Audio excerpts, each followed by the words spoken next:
कहानी को पूरा समझने के लिए कहानी का पहला भाग ज़रूर देखें। उसका लिंक मैं आपको डिस्क्रिप्शन बॉक्स में दे दूँगी और साथ में कमेंट बॉक्स में पिन भी कर दूँगी। आप वहां से भी जाकर देख सकते हैं। मॉल में जाकर उन दोनों ने सारी शॉपिंग की। फिर कुछ और सामान लेने धरा लोकल शॉप पर भी गई। उसके बाद कुछ खा पी कर धरा बेला को हॉस्टल ड्रॉप कर घर के लिए निकल गई। जैसे ही वो ऑटो से उतरी, उसने अपने ठीक सामने अथक को गाड़ी से टिक कर खड़े देखा। उसे देखते ही वो उसके पास आ गया। हेलो धरा, वो तो शौक हुई हो गई। अगर किसी ने भी देख लिया तो उसकी तो वो आगे सोच ही ना सकी। अरे वाह, लगता है बेला ने अपना काम अच्छे से किया। तुमसे मिलने आया हूँ मैं। देखो, तुम जो भी हो मेरा पीछा छोड़ दो। मैं ऐसी वैसी लड़की नहीं हूँ। मुझसे कोई उम्मीद भी मत रखो। वो तो नहीं हो सकता। हाँ, तुम कुछ और मांगो तो मैं दे सकता हूँ। अथक ने उसकी नीली आंखों में झांक कर देख कर बोला। उसकी आंखों का जुनून और सच्चाई देखकर वो एक पल के लिए चुप सी हो गई कि तभी उसे उसके छोटे मामा आते हुए दिखाई दिए। धरा ने उसका हाथ पकड़ा और जल्दी से साइड में हो गई। वो निकलते चले गए। शुक्र है हल्का अंधेरा हो चुका था तो किसी की भी नज़र उन पर नहीं पड़ी। अथक ने जल्दी से उसकी कमर में हाथ लपेट लिए और उसे आराम से दीवार से टिक कर देखने लगा। उसकी करीबी में बसा हुआ सुकून उसके चेहरे की मुस्कान बढ़ा रहा था। जैसे ही इधर उधर देखकर धरा ने उस पर ध्यान दिया। उसके इस कांड को देखकर उसने धीमी आवाज़ में गुस्से से कहा, छोड़ो मुझे, ऐसे ही किसी को भी पकड़ लोगे? नहीं, किसी को कभी नहीं, सिर्फ तुम्हें धरा, क्योंकि इस पूरी दुनिया में मैं सिर्फ तुम्हारा हूँ, सिर्फ तुम्हारा। आज से अभी से तुम मेरी हो। ना तुम्हें कोई ऐसे छुएगा, ना मैं कभी खुद को किसी को कभी छूने दूंगा। इतनी सच्चाई से उसने ये बात बोला कि धरा निःशब्द हो गई। फिर बोली, ऐसे कैसे? इतनी जल्दी तुमने खुद फैसला कर लिया? खुद का तो किया, मेरा भी। ये दादागिरी नहीं है? जो भी हो मुझे नहीं पता। मैं नहीं रह सकता तुम्हारे बिना और तुम्हें मैं रहने नहीं दूंगा, उसने बच्चों की तरह बोला। काफ़ी मशक्क़त के बाद धरा उससे दूर हुई और हांफते हुए बोली, जाओ यहाँ से। कोई आ गया तो तुम्हारा तो पता नहीं, मेरा बहुत कुछ हो जाएगा। ओके ठीक है, लेकिन कल फिर आऊँगा तुमसे मिलने। बिल्कुल नहीं, वो चिल्लाकर बोली। फिर इधर उधर देखते हुए धीरे से बोली, जाओ यहाँ से, फिर कभी मत आना। जिस पर अथक ने उसका हाथ पकड़कर दीवार की ओट में करके उसके गले पर अपने होठ रख दिए। धरा की पूरी बॉडी फ्रीज हो गई। हलक में आवाज़ अटक गई। अथक ने धीरे से उसके गले पर अपने होठों की मुहर लगाई और कान के पास जाकर बोला, आज जा रहा हूँ, कल से इतनी जल्दी कभी नहीं जाऊँगा। उसका इंतज़ाम आज करके जाऊँगा। जैसे ही धरा को उसने ढीला छोड़ा, धरा तुरंत घर की तरफ भागी और हॉल में आके रुकी। उसके पसीना पसीना होते देख गीता ने पूछा, क्या हुआ धरा, ऐसे कहाँ से आ रही हो? कहीं से नहीं छोटी मामी, देर हो गई थी ना तो भाग कर आई हूँ, इसलिए, वो संभलते हुए बोली। उसने सारा सामान बड़ी माँ और अनु को दिया और खुद रूम की तरफ भागी। रूम में आकर उसने दरवाज़ा बंद करके गहरी सांस ली। फिर वो आज जो हुआ उसका सोचने लगी। क्यों अथक का छूना उसे बुरा नहीं लगा? कोई हवस, कोई झूठ, कुछ नहीं। वो उलझती जा रही थी। फिर उसने खुद से कहा, नहीं धरा नहीं, तू उससे दूर रहेगी, कुछ ऐसा वैसा नहीं करेगी। फिर उसे अथक की कल मिलने वाली बात याद आई। ऐसा करूँगी, छुट्टी तो है ही, 2-4 दिन घर से ही नहीं निकलूँगी, भूत अपने आप ही उतर जाएगा, सोचकर वो नहाने चली गई। इस बात से अनजान कि वो अथक है, जो क्या करता है ये उसे भी नहीं पता।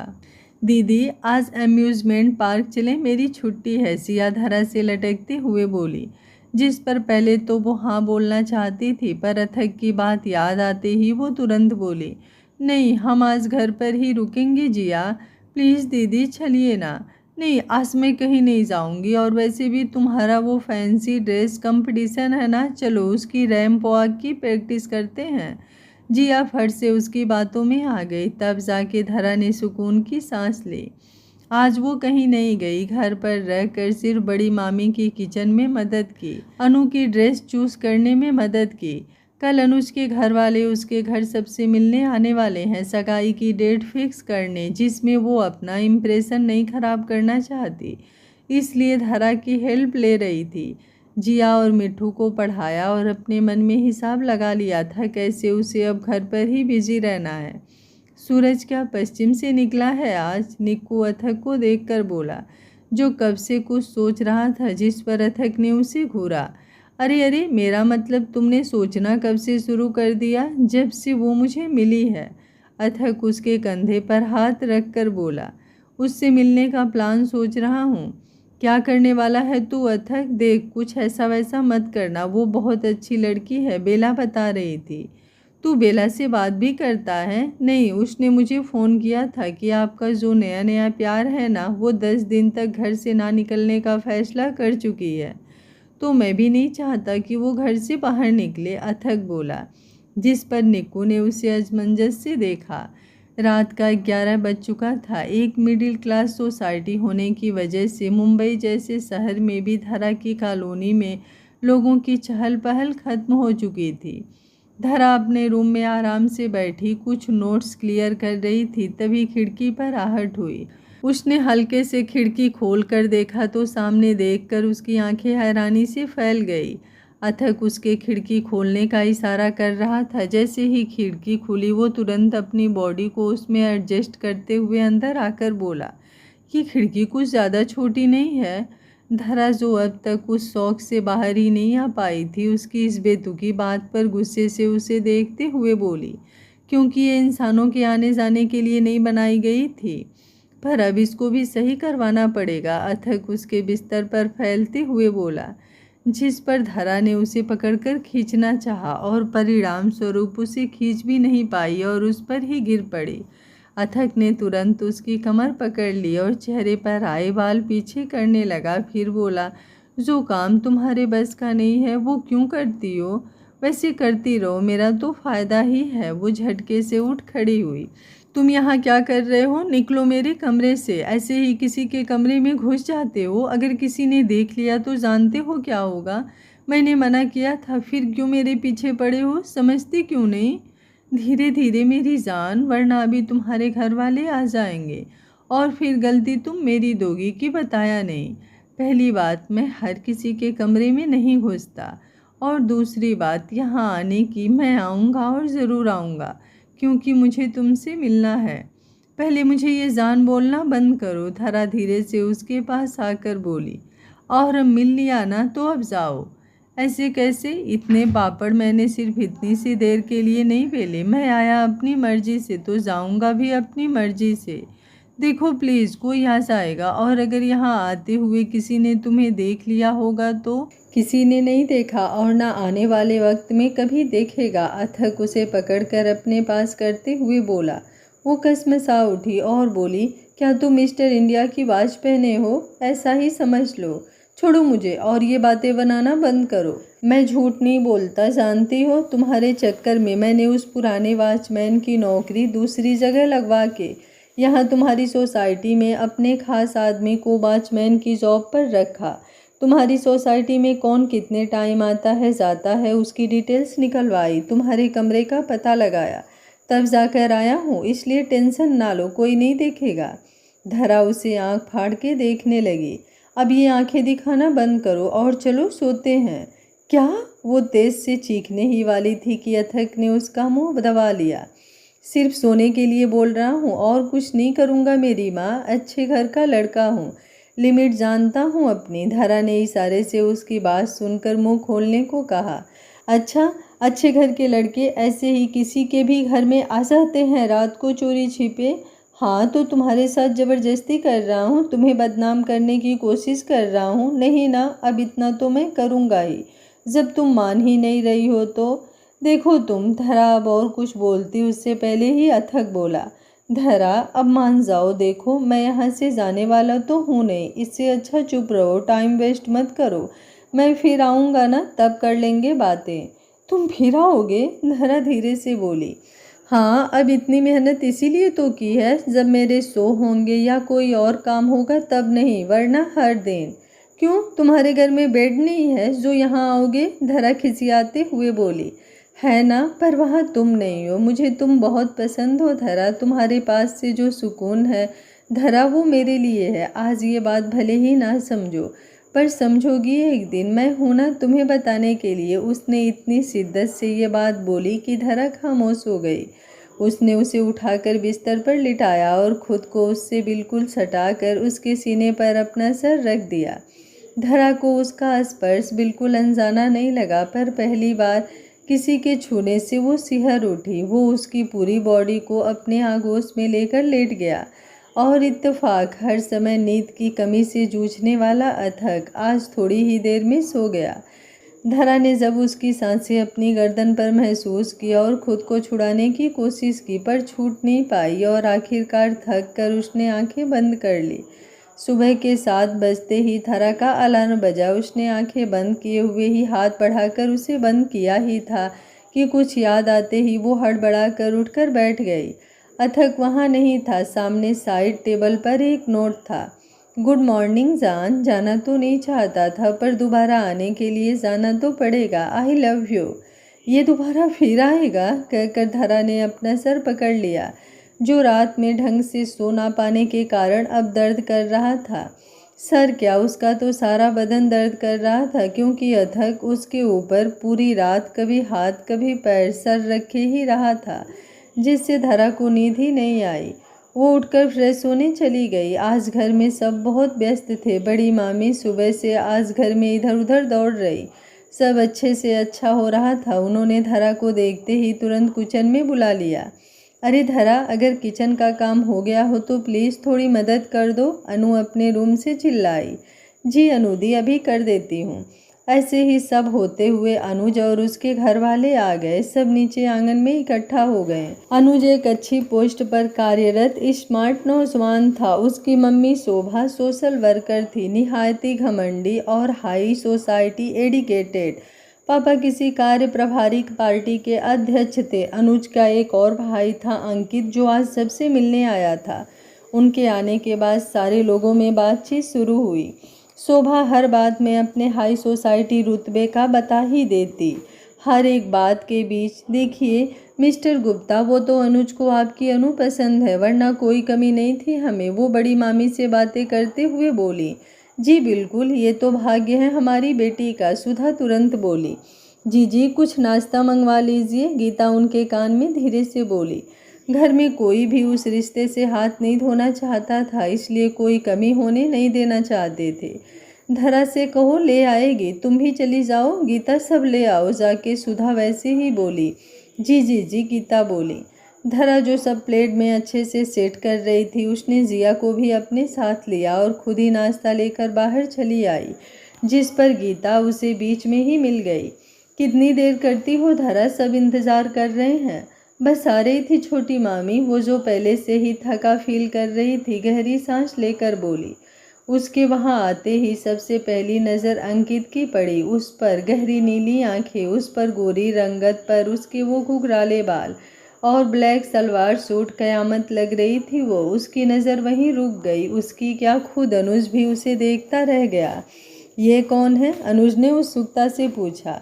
ये धरा है, मेरी बहन की बेटी। वो दोनों अब इस दुनिया में नहीं है, इसलिए यहीं रहती है, अनिल जी बोले। जिस पर अनुज ने तो सिर्फ एक पल का अफसोस किया, उससे पहले ना मिलने का। लेकिन अंकित ने तो मंसूबे ही बना लिए, पर वो नहीं जानते कि उस पर कोई पहले से ही अपना हक जता चुका है और अब वो किसी को भी उसे छूना तो दूर, देखने तक का भी हक नहीं देगा। बड़ी मामी ने उसे अट्रैक्शन का कारण बनते देख अनु को बुलाने भेज दिया और अमन को इशारा करके अनुज से बात करने को कहा। सब सही से हो गया। शादी की डेट 2 महीने बाद की फिक्स हुई और सगाई 15 दिन बाद की। जाते जाते अंकित ने एक नज़र धरा पर डाली और कुछ सोचकर चला गया। सारे दिन की भाग दौड़ में धरा थक कर चूर हो गई। जैसे ही वो बिस्तर पर पहुंची, वो बिना कपड़े बदले ही सो गई। अचानक उसके माथे पर किसी के होठों की छुअन महसूस की। उसने झट से आंखें खोल दी। सामने अथक था। तुम फिर आ गए? हाँ, लेकिन कैसे? आज तो मैंने खिड़की खोली ही नहीं, पर मुझे लगता है शायद तुमने आज बंद ही नहीं की, अथक बोला, जिस पर धरा ने ध्यान दिया। आज सुबह से ही वो सही से रूम में रुकी ही कितना है। सुबह अथक जब गया होगा तब से खिड़की खुली होगी। वो इतना सोचकर फिर से आंखें बंद कर चुकी थी, क्योंकि अथक से अभी बहस करने का मूड उसका बिल्कुल भी नहीं था। अथक उसके पास लेटकर बोला, थक गई हो? धीरे से धरा बोली। पहली बार नानी के बाद किसी ने सवाल उससे किया था। उसकी आंखें नम हो गई। जिस पर अथक ने उसके दुपट्टे का पिन निकालने के लिए जैसे ही अपनी उंगलियां उसके कंधे पर रखी, वो उठकर बैठ गई।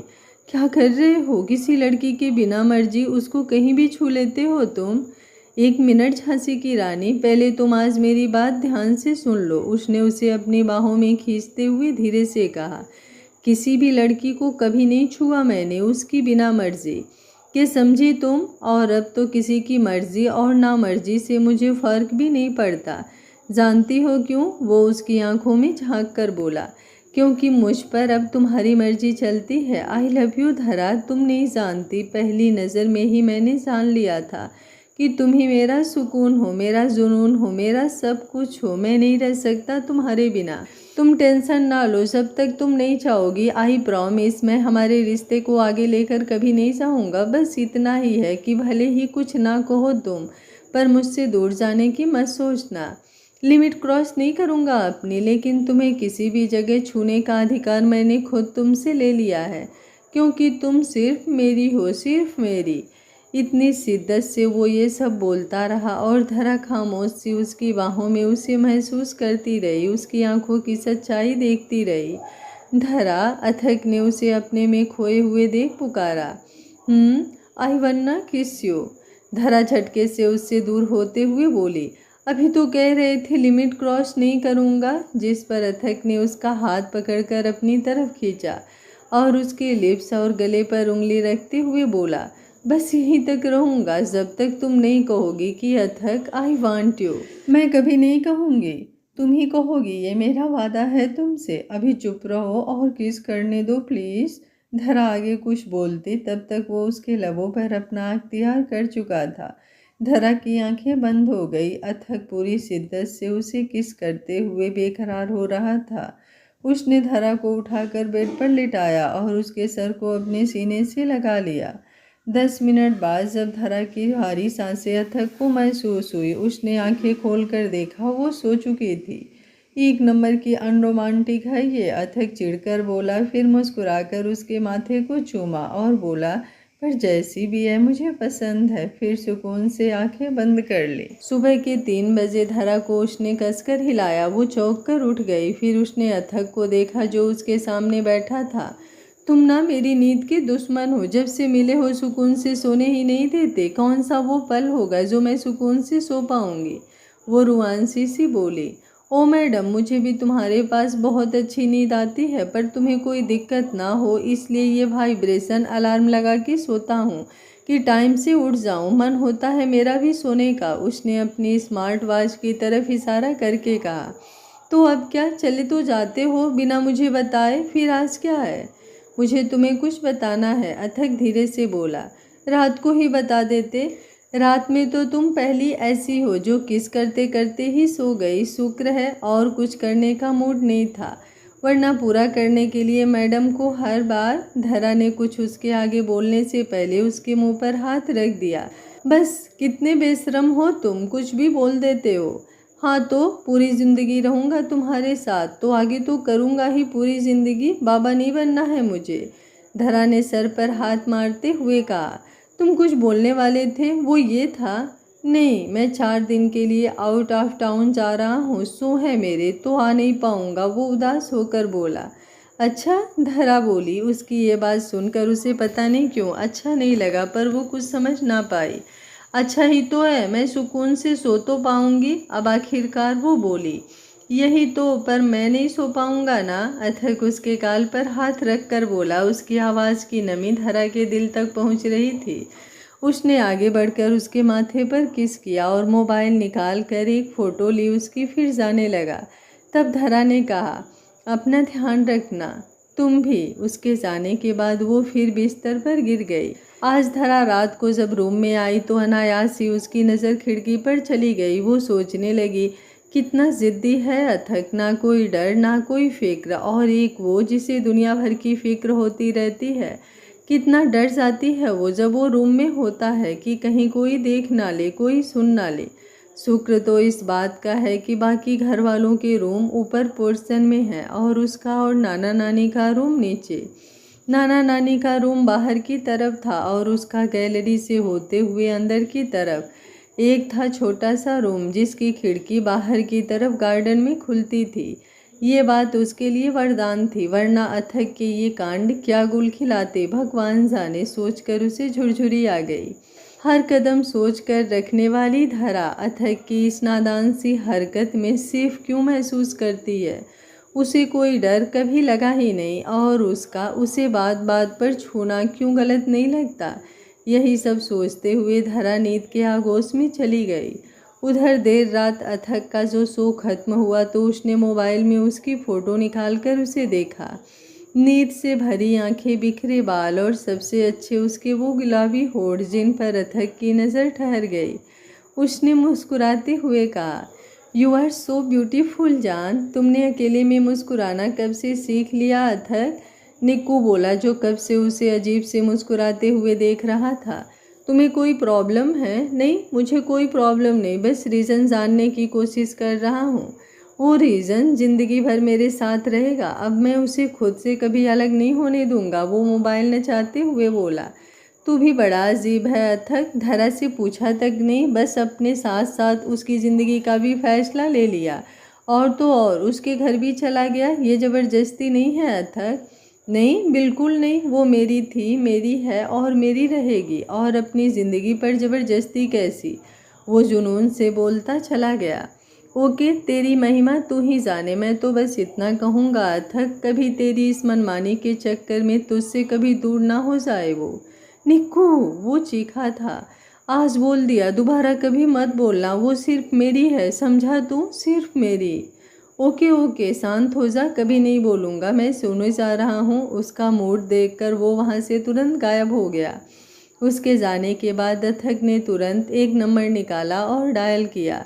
रात के 3 बजे धरा का मोबाइल रिंग हो रहा था। 2 रिंग आने के बाद उसने फ़ोन उठाया। हेलो, वो निंदी आंखों से बोली। सो रही थी मेरी जान? उधर से आवाज़ आई। 2 मिनट तो धरा को कुछ समझ नहीं आया, फिर आवाज़ समझ आने पर वो बोली, नहीं, नाच रही थी रात के 3 बजे। आओ तुम भी नाचो आके, और तुम्हें मेरा नंबर भी मिल गया। जब तुम मिल गई तो नंबर कौन सी बड़ी बात है? तुमने क्या मेरी नींद हराम करने की कसम खा ली है क्या? हाँ, वो तपाक से बोला। सो जाओ यार और मुझे भी सोने दो। मुझे नींद नहीं आती तुम्हारे बिना धरा। पर मुझे आती है, वो झुझलाते हुए बोली। धरा, उसने शिद्दत से उसका नाम लिया जिस पर धरा ने धीरे से हाँ कहा। मुझसे चाहे कितना भी लड़ना, चिल्लाना, जो मर्जी हो करना, उसके लिए मैं सिर्फ तुम्हारा हूँ। पर मुझे कभी छोड़कर मत जाना, मैं पागल हो जाऊँगा धरा तुम्हारे बिना। उसने ये बात इतनी सच्चाई से बोली कि धरा 2 मिनट के लिए चुप हो गई। सुन रही हो ना जान, आई लव यू। मैं मर जाऊँगा तुम्हारे बिना। इतनी जल्दी इतना प्यार हो गया तुम्हें मुझसे? वो धीरे से बोली। इससे भी ज़्यादा, बहुत बहुत ज़्यादा। मुझे नहीं पता लोगों ने प्यार की क्या एक्सप्लेनेशन की है, पर मेरा प्यार ऐसा है धरा, एक पल में पूरी ज़िंदगी दे दी है तुम्हें मैंने। बोलो ना कुछ, मुझे नींद नहीं आ रही, मैं तुम्हें सुनना चाहता हूँ। वो मैं कह रही थी, सो कैसा रहा तुम्हारा? उसने कुछ समझ ना आते हुए ये सवाल किया। अच्छा हुआ टीवी ऑन करके देख लिया करो, खुद ही पता चल जाएगा। वो मैं टीवी नहीं देखती, वो झेपते हुए बोली। तुम्हें टीवी देखने की क्या ज़रूरत जब टीवी में दिखने वाला ही तुम्हें देखने के लिए बेचैन हो? अथक ने उसकी बात का जवाब देते हुए कहा। खाना खाया तुमने? अथक बोला। वो बोली, आई लव यू। 2 दिन बाद आ जाऊँगा तुम्हारे पास। तुम जो ब्लैक कलर की सूट पहनती हो ना, वही पहनना। उसका गला डीप है ना, तो तुम्हारे कंधे से नीचे जो तिल है ना, वो बहुत खूबसूरत लगता है। कुछ करने तो देती नहीं हो, देख कर ही खुश हो जाऊँगा। वो हल्की मुस्कान से बोला, जिस पर धरा को पहले तो शर्म आई, फिर वो संभलते हुए गुस्से से बोली, तुम ना हो ही नहीं इस काबिल कि तुमसे सही से बात की जाए। 1 नंबर के बेशर्म हो तुम, ये सब देखते हो तुम? शर्म करो, एक लड़की की बिना मर्जी तुम ये सब देखते हो? हाँ तो देखूंगा, क्या कर लोगी? जिस लड़की का देखता हूँ ये सब वो तुम ही हो, समझी? और टेंशन ना लो, आगे तुम्हें ला के भी दूंगा, फिर पूरे हक से देखूंगा। रखो फ़ोन, अभी के अभी रखो फ़ोन, बात ही नहीं करनी मुझे तुमसे। फ़ोन मत करना अब मुझे, वरना मुंह तोड़ दूंगी मैं तुम्हारा। अथक उसके वो गुस्से के शक्ल इमेजिन कर मुस्कुराया और फिर उसे और बढ़ावा देने के लिए बोला, वैसे किस्मत मेरी बहुत अच्छी है, बहुत हॉट हो तुम। और इस बार उसे सिर्फ फ़ोन कटने की आवाज़ आई। अथक खुलकर हंस पड़ा। वो धीरे से बोला, आई मिस यू जान। धरा ने फ़ोन पटका और बड़बड़ाती हुई बिस्तर में घुस गई। अथक, निक्कू ने उसे पुकारा, जो अभी भी पूरी रात से उसी सोफे पर आंखें बंद किए बैठा था। हाँ, घर से फ़ोन आया था, दादाजी ने बुलाया है तुम्हें। उनसे कहना जब मन होगा तब आ जाऊँगा।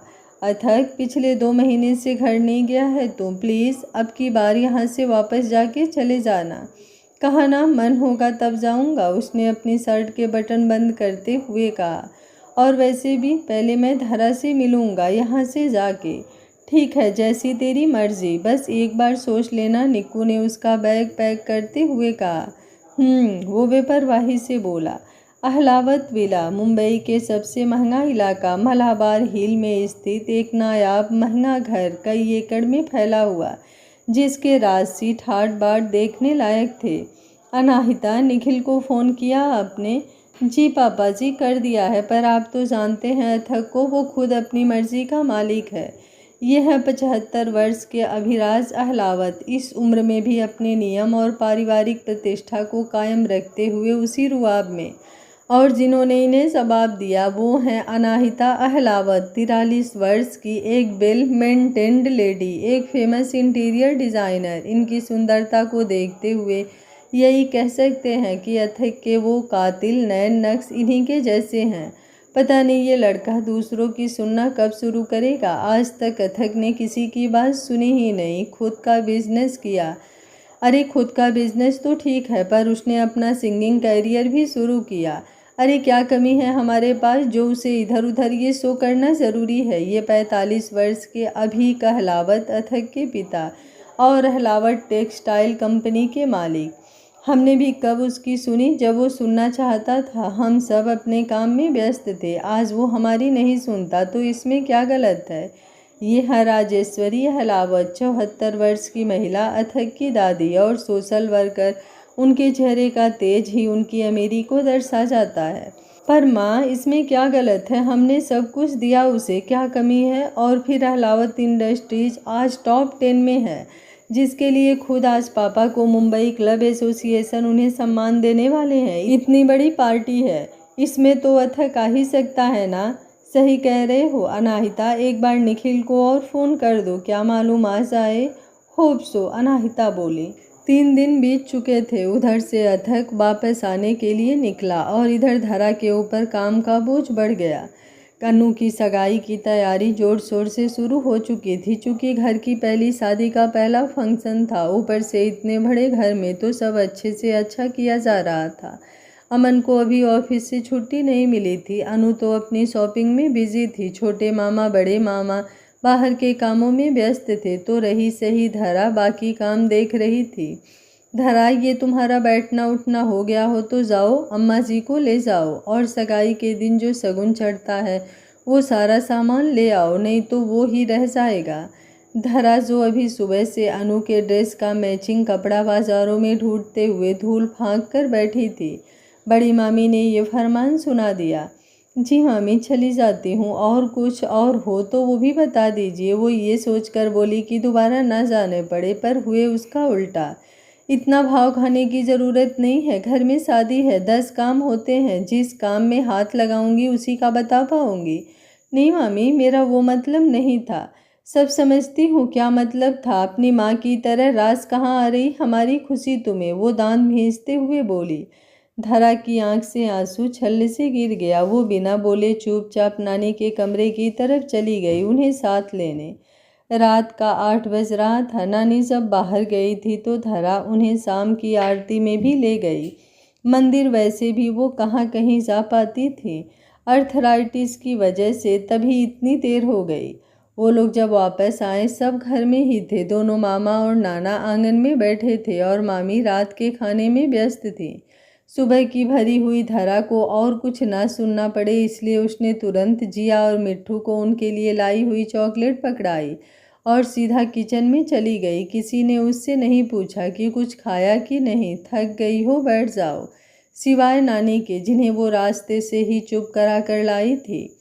सारा समेट बटोर होने के बाद मेहमानों की लिस्ट बनानी शुरू की गई। शादी सगाई के डेट महीने बाद के ही थे, तो कुछ रिश्तेदार जो पारिवारिक थे वो सगाई से शादी तक रुकेंगे, तो उनकी लिस्ट अलग बनाई गई। अगले दिन के कामों में होने वाले कामों को अनिल जी में सबको क्या करना है बता दिया। सब निपट कर रात का 11:30 हो गया। धरा अथक के बारे में तो बिल्कुल ही भूल चुकी थी। उसने जब अपने रूम में एंट्री ली और जैसे ही दरवाज़ा बंद किया, लाइट ऑफ की, खिड़की से अथक वैसे ही अंदर आया। उसे वैसे देखकर दिन भर का सारा गुस्सा उस पर फूट पड़ा। उसने आवाज़ की तीव्रता को बमुश्किल कंट्रोल करते हुए कहा, पागल हो तुम? घर में सब अभी जाग रहे हैं, कोई देख लेता, कभी तो सोचा करो। या फिर मेरी ज़िंदगी और भी जहन्नुम बनाने का ठेका तुमने ले लिया है? आगे ना बोल सकी वो, गला आंसुओं की वजह से भर आया। अथक ने आगे बढ़कर उसे बाहों में कसकर भर लिया, उसके पूरे चेहरे को शिद्दत से चूमने लगा। होठों पर हल्की किस करने के बाद उसके गले पर प्यार से होठ फिराते हुए बोला, मैं सब चेक करके आता हूँ, तुम्हें कभी किसी से कुछ सुनना नहीं होगा, कभी भी नहीं। भरोसा करती हो ना मुझ पर? धरा जो आंखें बंद किए उसके एहसास को महसूस कर कहीं खो सी गई थी। कितना सुकून था उसकी बाहों में। दिन भर की सारी थकावट तानों को वो भूल गई थी। उसने उसकी बात सुनकर धीरे से आंखें खोली। हल्की क्रीम स्वेट शर्ट जिसकी बाजू उसने समेटी हुई थी, सिल्की बाल जो कुछ माथे पर आ रहे थे, भूरी आंखें जिनमें कई रातों से ना सो पाने की लाली, जिन्हें देखकर कोई भी लड़की अपने होश गंवा दे, कुछ भी करने के लिए राजी हो जाए। वो उनसे उसे शिद्दत से देखता हुआ ये जता रहा था कि वो सिर्फ उसका है। कहानी के पहले पार्ट पर तो बिल्कुल भी रिस्पॉन्स नहीं मिला। मन कर रहा है कहानी को आगे ही ना बढ़ाऊं, लेकिन मैं कोई भी कहानी अधूरी नहीं छोड़ती हूँ, इसलिए कहानी को तो आगे बढ़ाऊंगी ही। बस आप लोगों से रिक्वेस्ट है, वीडियो को लाइक कीजिए। अगर किसी को कहानी देखना पसंद है तो उसके पास शेयर करिए, और अगर आप लोगों के सामने हाइप का आइकॉन आता है तो उसे भी प्रेस कर दीजिए ताकि वीडियो को कुछ बूस्ट मिल सके। बाकी आप लोगों की जैसी मर्जी। मैंने कहानी शुरू की है तो कंप्लीट तो करूँगी ही। उम्मीद करती हूँ आज का पार्ट आप लोगों को अच्छा लगा होगा। कहानी अच्छी लग रही है तो वीडियो को लाइक, शेयर एंड चैनल को सब्सक्राइब कर लीजिएगा। Thank you for watching. मिलते हैं कहानी के अगले भाग में। तब तक स्वस्थ रहिए, मस्त रहिए, अपना ख्याल रखते रहिए।